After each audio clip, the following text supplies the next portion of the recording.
Hoje, como de costume, às quintas, a live do presidente da República. O presidente Jair Bolsonaro já está ao vivo, transmitindo para as plataformas digitais, e você aqui, como sempre, em Os Pingos nos Is, acompanha essa transmissão. Ao lado do presidente está o presidente do INCRA, Geraldo Melo Filho, participando dessa transmissão. Vamos acompanhar então aqui em Os Pingos nos Is a live do presidente da República, Jair Bolsonaro. Em 21, o ano passado, terminamos com 2.700.000 empregos criados, e no corrente ano já estamos com quase 500.000 novos empregos. As notícias de economia, obviamente, interessam a todo mundo. Isso é geração de renda, emprego. Vocês lembram no começo do meu governo, quando a Ford resolveu sair do Brasil, como bateram em mim, né? Que eu tinha que ter capacidade, não tinha competência, tinha que segurar a Ford aqui, apesar de ser uma saída já preparada. Bem, agora vem, as montadoras anunciam investir 37 bilhões até 2026 e ninguém relaciona com o meu nome. Tudo bem. Também o Brasil recebe por dia na ordem de 1 bilhão e 400 milhões de capital estrangeiro na Bolsa. Aí as consequências, a queda do dólar, associado à queda do preço do barril do petróleo lá fora, o combustível, a tendência é diminuir o seu preço lá na refinaria. Geraldo, você está com um montão de papel aqui, ó. Fala alguma coisa pra gente do seu trabalho aí. Presidente, é porque quando o senhor chamou para vir aqui, eu estava saindo para cá e tinha mais um lote de título, eu tinha que trazer, né? Porque na terça-feira nós estávamos juntos no Mato Grosso do Sul, no evento lá em Ponta Porã, e o número eram 337 mil documentos que a gente estava, e esse número já ficou para trás. Nós estamos fechando 340 mil documentos, porque o ritmo de... 340 mil novos títulos, só no nosso governo? Sim, só nesse governo. E assim, o ano de 2021 é o ano com o maior número de títulos emitidos na história do país. Ou seja, nunca se emitiu tanto. Ano passado nós emitimos 139 mil documentos, que é a emissão recorde. Então, o assentado que não tinha nada, era um poceiro apenas, ou seja, na verdade, ele não era dono daquele pedaço de terra. Não. Ele era usado pelo MST. Com esse papel na mão, o que tem de ganho de imediato? Bom, a primeira coisa é a certeza que ele passa a ter de que não vai ser colocado para fora dali, como era antigamente. Ou seja, esses assentados ficavam dentro daquele território ali, daquela área, daquele lote, e não tinham garantia de que não iam ser colocados para fora.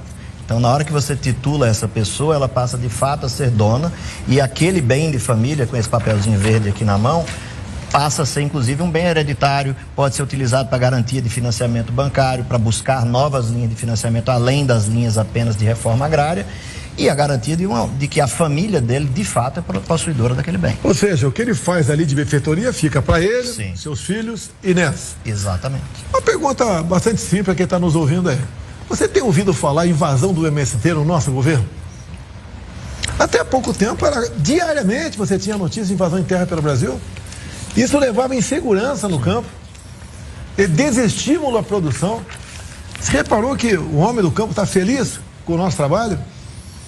Com o presidente do INCRA? Por quê? Você dá a essas pessoas que eram usadas como massa de manobra, chamado exército do Stedley, deixaram de ser massa de manobra do PT. O PT nunca se preocupou com o homem do campo. Essa conversa de reforma agrária é da boca para fora. É apenas um marketing. E o homem do campo sempre escravizado. Passava o busão na frente da propriedade dele, pessoal, entra aí, para invadir uma terra na frente. Se não entrasse, eles expulsam aquele lote de terra. Não tem preço. Geraldo, você sabe disso? E eu te acompanho, né, em muitas dessas missões pelo Brasil. A felicidade de um homem de 60, 70 anos que está 30, 40 anos esperando esse pedaço de papel, que é o título de propriedade dele, receber esse papel. Ele chora. Então é uma carta de euforia. Então um trabalho excepcional. Só no corrente ano, mais ou menos quantos títulos foram entregues? Estamos fechando 60 mil documentos somente nesses 3 meses de 2022. Ou seja, o número de completo a gente só vai ter amanhã, mas já estamos com mais de 59 mil e vamos fechar 60 mil no trimestre. Se você pegar os títulos distribuídos por ano, 2003, o primeiro ano do governo do PT, 2004, 2005, até 2015, o último ano do PT, por ano, foi distribuído mais título do que nesses primeiros 3 meses do governo? Nenhum ano da administração dos governos, o melhor ano da administração do PT foram 46 mil documentos, o melhor, e foi bem melhor do que o segundo. Então, assim, só nesses 3 meses nós fizemos mais título do que qualquer ano da administração deles lá atrás. E vai ter muito mais esse ano com a previsão. Não é bom você falar muito de previsão, não, mas vai ser um recorde, mais do que o ano passado, o ano retrasado, isso é certeza. Isso é uma garantia que o homem do campo, né? Tem mulher também que recebe título de propriedade. Eu acho que não bastante expressivo de mulher que recebe o título de propriedade, né? E com um detalhe, presidente, quando é um casal, o título sempre é emitido no nome da esposa como primeira e o marido é o segundo. Valeu, Geraldo. Então tem mais bom, isso, parabéns. Ela que é a proprietária. E quem manda na terra é ela. Lá, se o cara quiser dar um de machão, ele vai pôr na rua. Dá um probleminha. Vamos lá. Na última quarta-feira, estivemos em Natal. Depois fomos inaugurar uma estação de VLT com o ministro Rogério Marinho, em Parnamirim. Né? O local lá chama-se Cajupiranga. E eu não sabia que o MDR, né? O Ministério do Desenvolvimento Regional, fazia estrada de ferro. E ali vai beneficiar uma quantidade enorme de pessoas. E o preço da passagem é R$ 2,50. Tudo bem. Depois fomos para São Raimundo Nonato, lá na região de Baixa Grande do Ribeira. Aproximadamente 300 quilômetros em linha reta de São Raimundo Nonato. Tá certo? E ali nós fomos visitar, na verdade, foi uma fazenda com 5G. E eu pilotei um trator. Um trator custa mais de R$1 milhão eu não sei se de reais ou de dólares, não tenho certeza aqui. Mas um trator que é orientado pela tecnologia 5G. A projeção de produtividade para uma fazenda com trator a 5G é de 20% a 30%. Uma coisa realmente fantástica. Isso que nós fomos ver lá, o nosso agronegócio com o 5G. Cid, outra pergunta.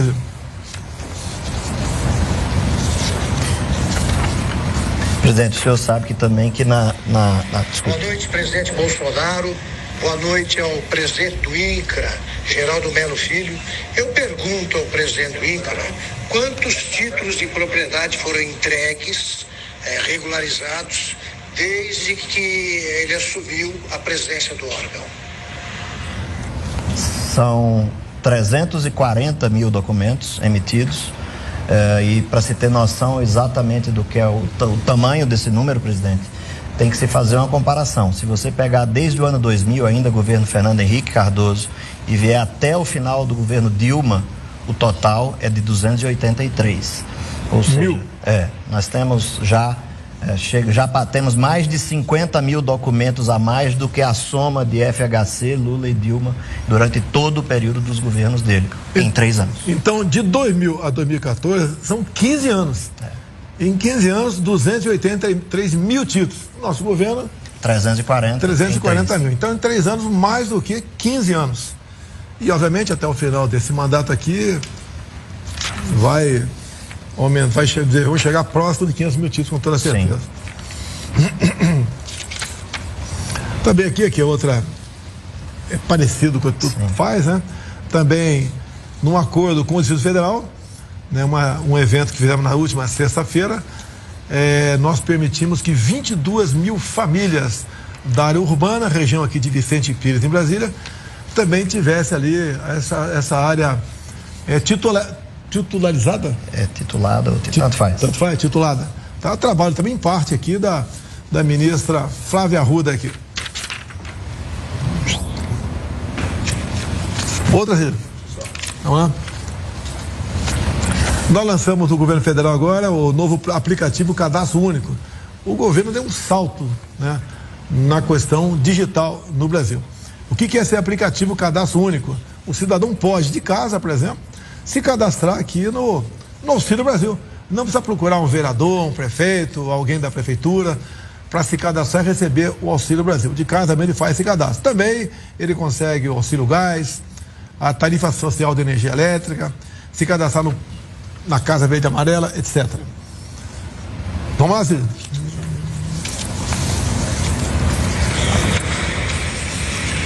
Salve, muito boa noite, presidente Jair Bolsonaro. Boa noite, presidente do INCRA, Geraldo Melo Filho. Eu queria perguntar ao presidente do INCRA se nos assentamentos é possível que os assentados sobrevivam com esta agricultura familiar, se é rentável, como estão os assentamentos até agora.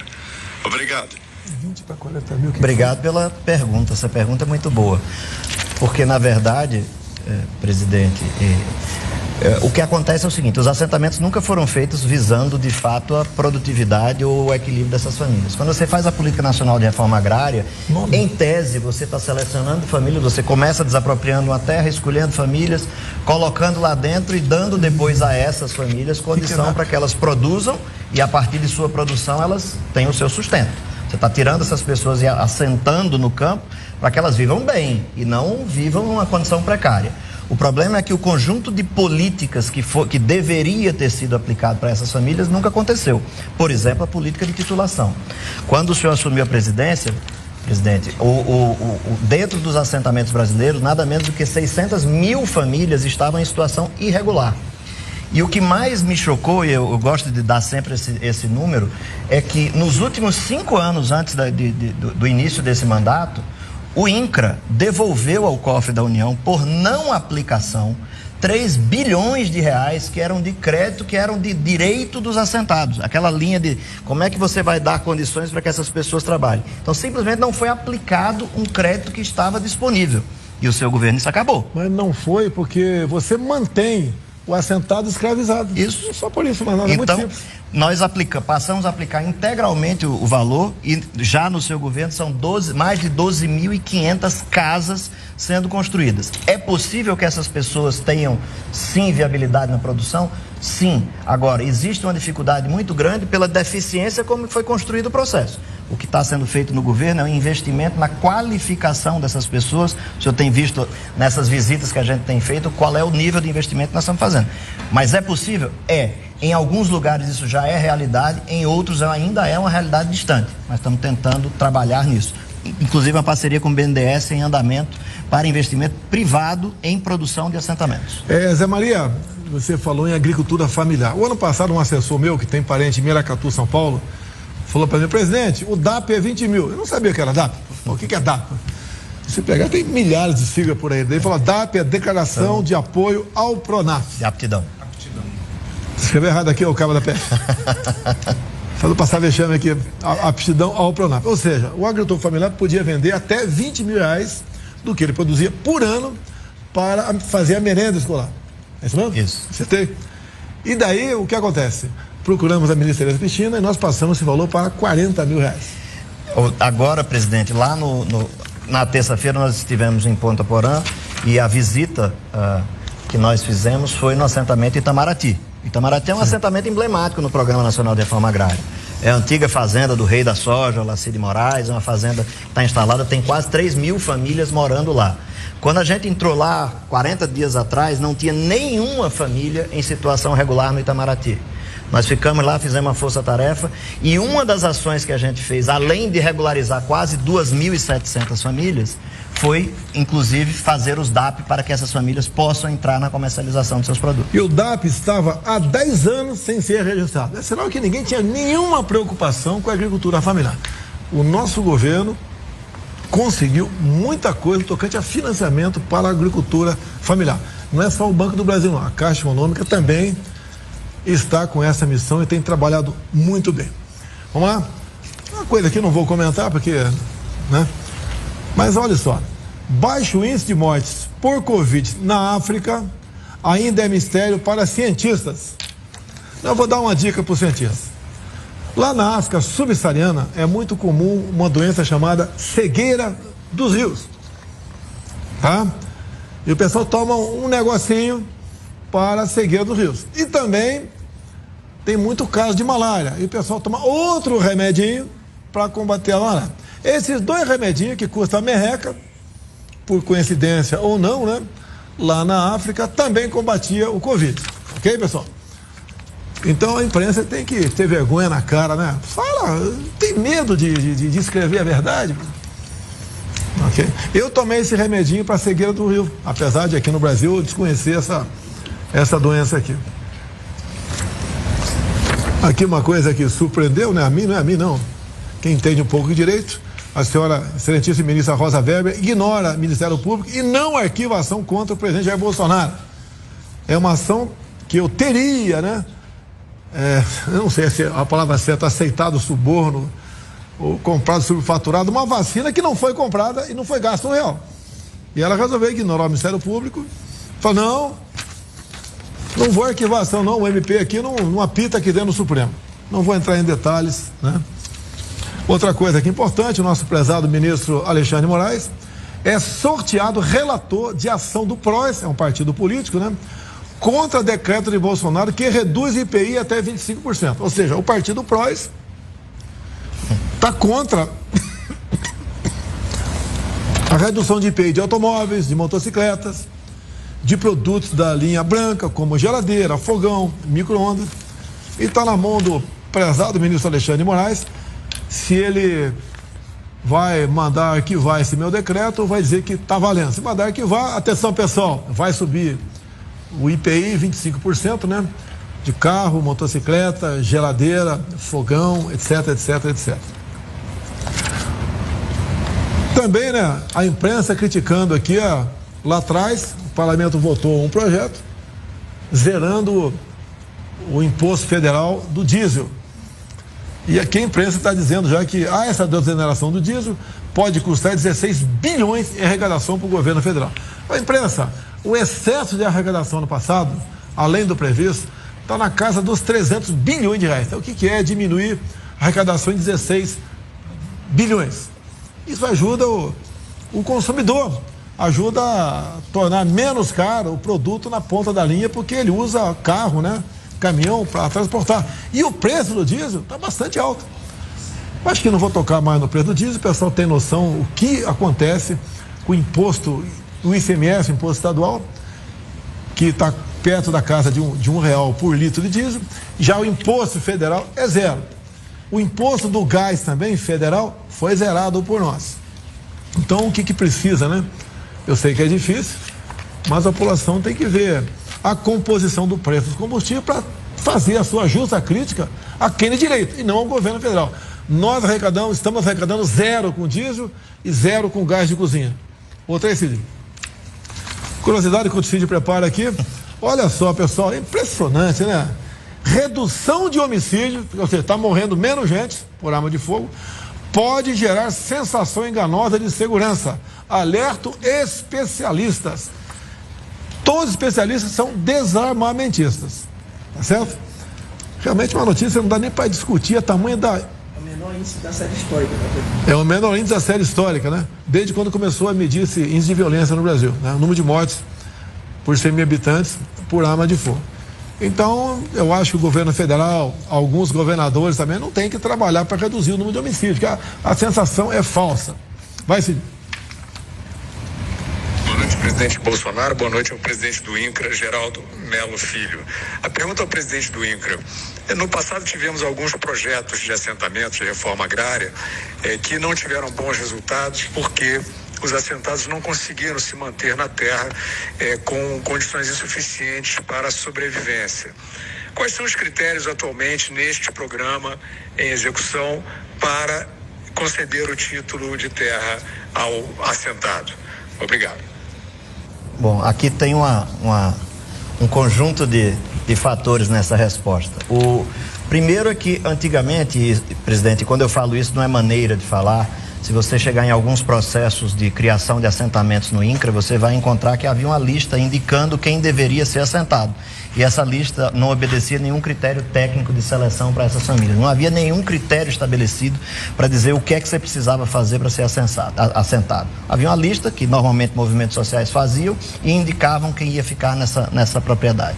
Então, o primeiro fator de insucesso, nitidamente, é que o critério de seleção dessas pessoas para elas serem assentadas da reforma agrária nunca foi, na prática, a sua aptidão para a produção.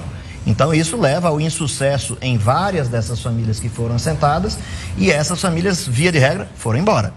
e largaram os lotes, venderam os lotes irregularmente ou não e foram embora. O que está sendo feito e mudou, e aqui tem um segundo gancho interessante para a gente falar, presidente, porque muita gente diz que o seu governo parou a reforma agrária. E eu costumo dizer que não é verdade, esse governo está pagando a reforma agrária. Porque no seu governo já foram pagos mais de 6 bilhões de reais em desapropriações de processos mal feitos de desapropriações antigas. Então, assim, nós continuamos pagando.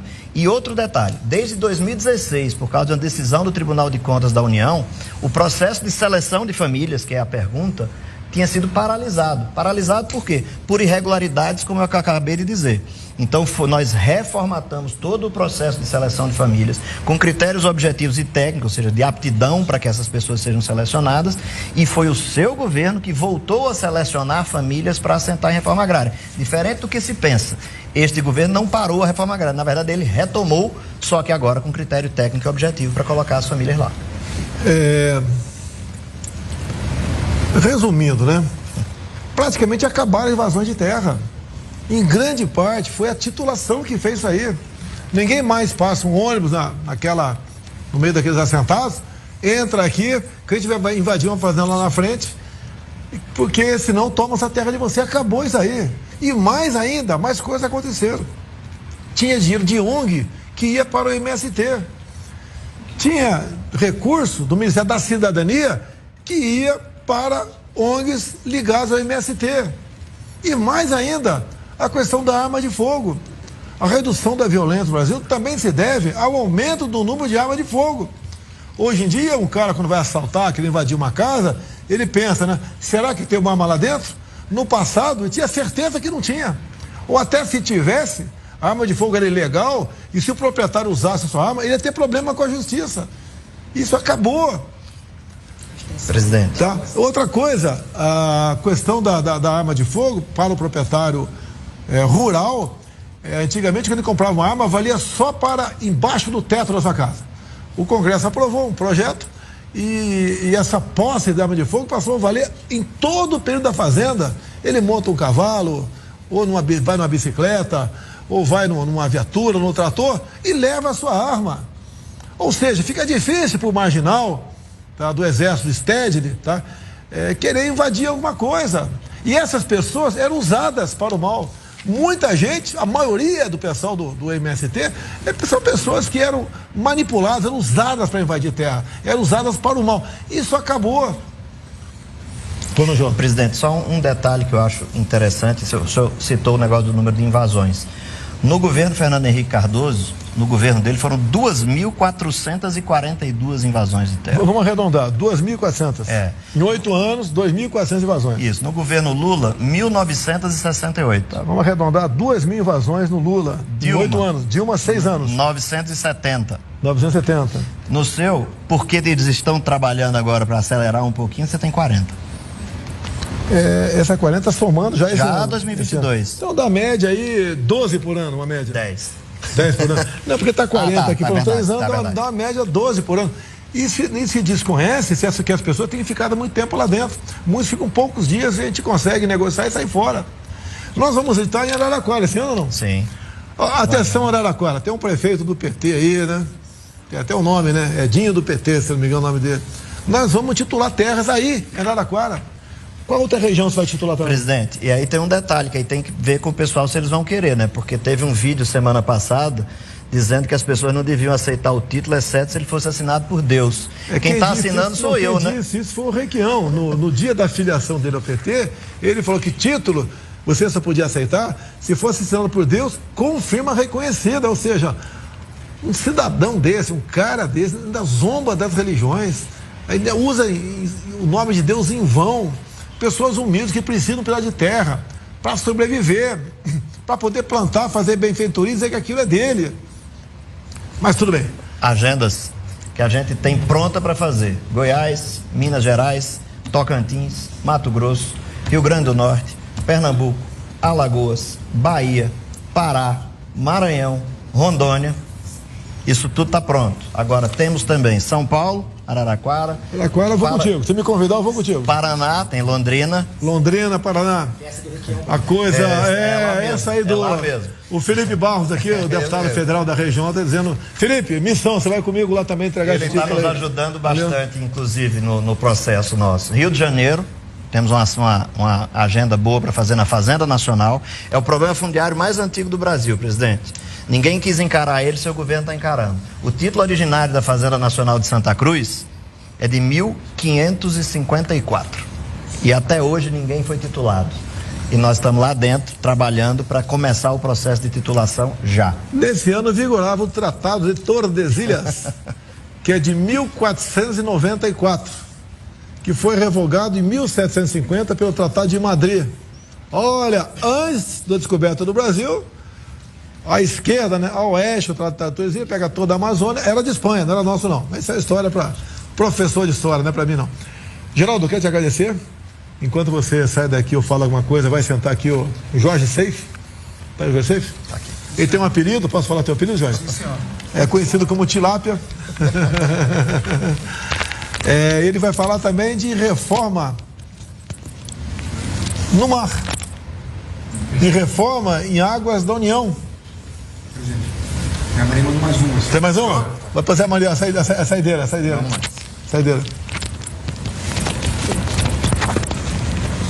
Sim, doutor Geraldo Melo Filho, eu queria saber sobre venda de lotes que foram entregues em assentamentos, né? Alguns transformam em chácara e tal. Como é que o INCRA recebeu isso? O que o senhor fez para evitar essa comercialização dos assentamentos? Obrigado, era isso. Bom, hoje tem uma série de ações feitas, encaminhadas pela gestão do INCRA, com a Polícia Federal, inclusive, em cima de venda irregular de lotes. Existe um regulamento que proíbe, por exemplo, que sejam regularizadas pessoas dentro de assentamento que não tenham perfil de assentado. Assim, e na prática, Zé Maria, o que a gente coloca é o seguinte: quem estiver comprando também está cometendo um crime. E esteja ciente que não será regularizado. Essas pessoas, esses atravessadores que estão hoje, a gente sabe, existem investigações inclusive sobre corretores de lotes de reforma agrária.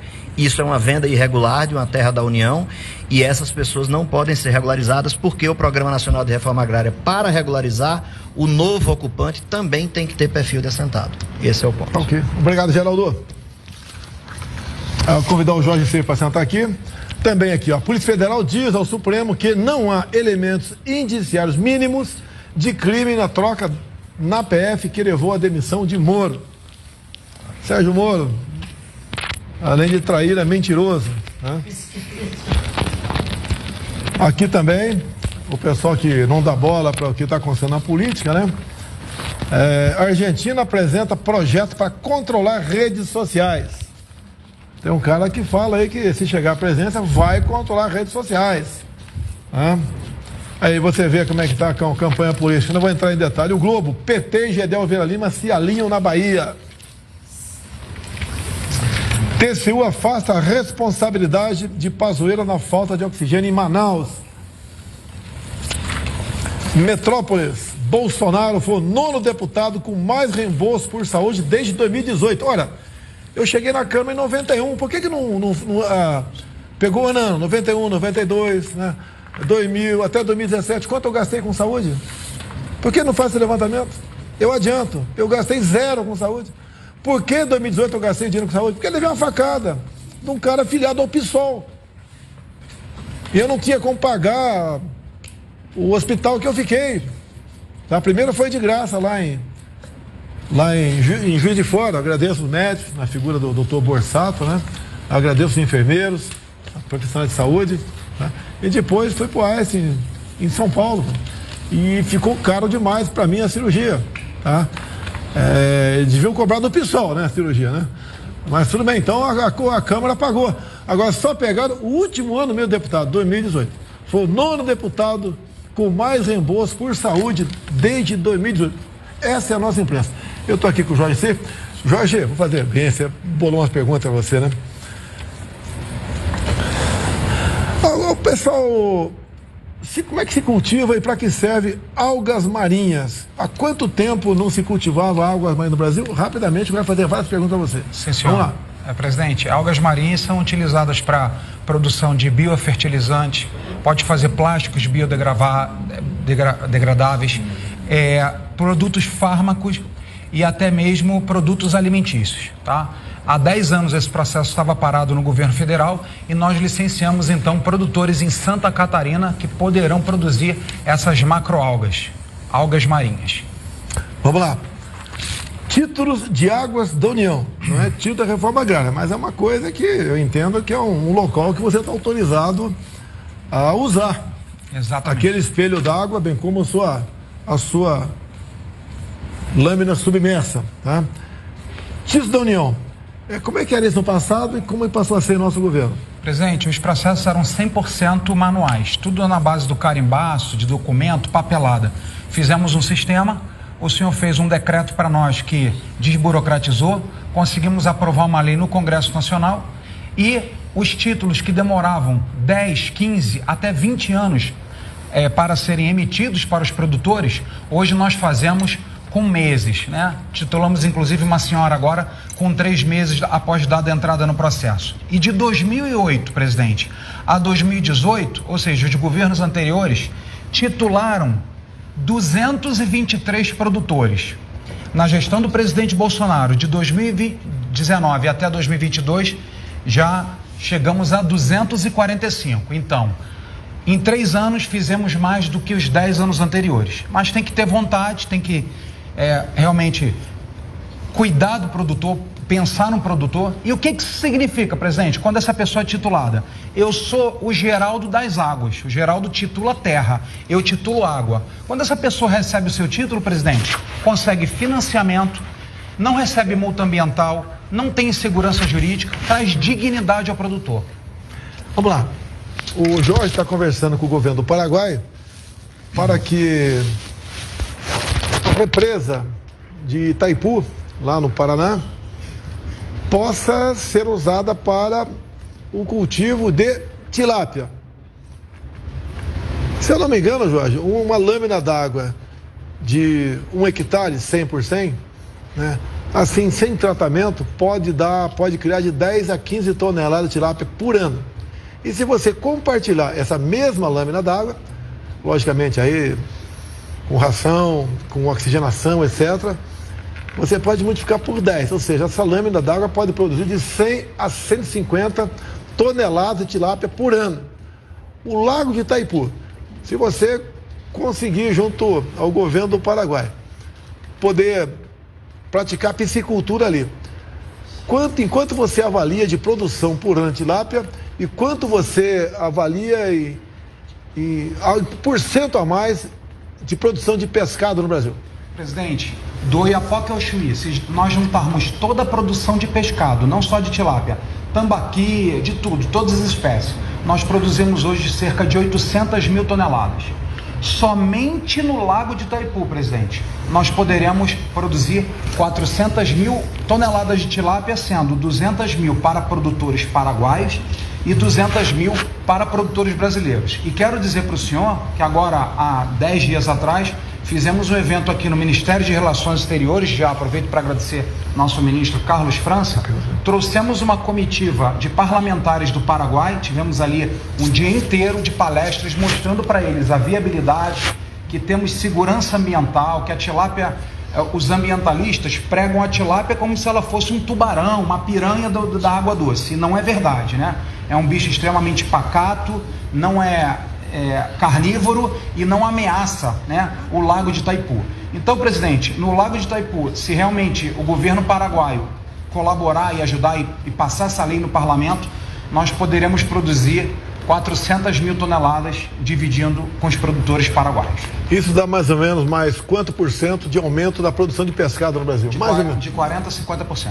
Tá. Outra coisa, eu sou ali do Vado Ribeira, pescava muito de arrasto, de varinha, de bambu, né? No Rio Ribeira de Iguape.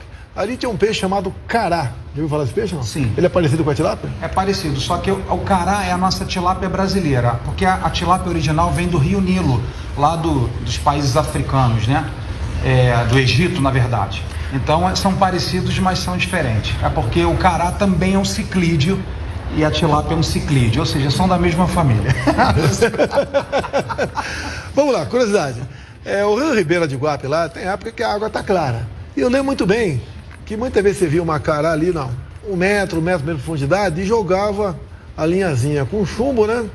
O chumbo geralmente você pegava ali da parte de cima da garrafa de vermute, de cinzano, e botava na ponta da linha 0,15, 0,20, um anzol pequenininho, e você descia com a minhoca super apetitosa e ficava na cara do cará. Por que a cará não comia aquela minhoca? Presidente, eu considero o senhor um bom pescador, mas isso não era um dia de sorte para o senhor. Alguns diziam, Jorge, que a tilápia estava choca. Tá? Quem come peixe é inteligente? De novo, não vou cair nessa. É inteligente, sim.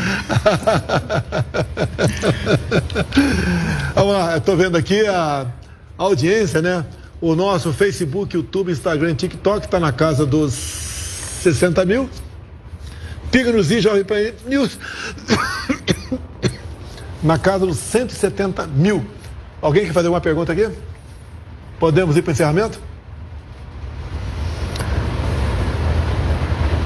Pessoal, obrigado pela audiência, pela oportunidade. Obrigado, Geraldo Melo, o nosso grande homem da titulação de terras no Brasil, do INCRA.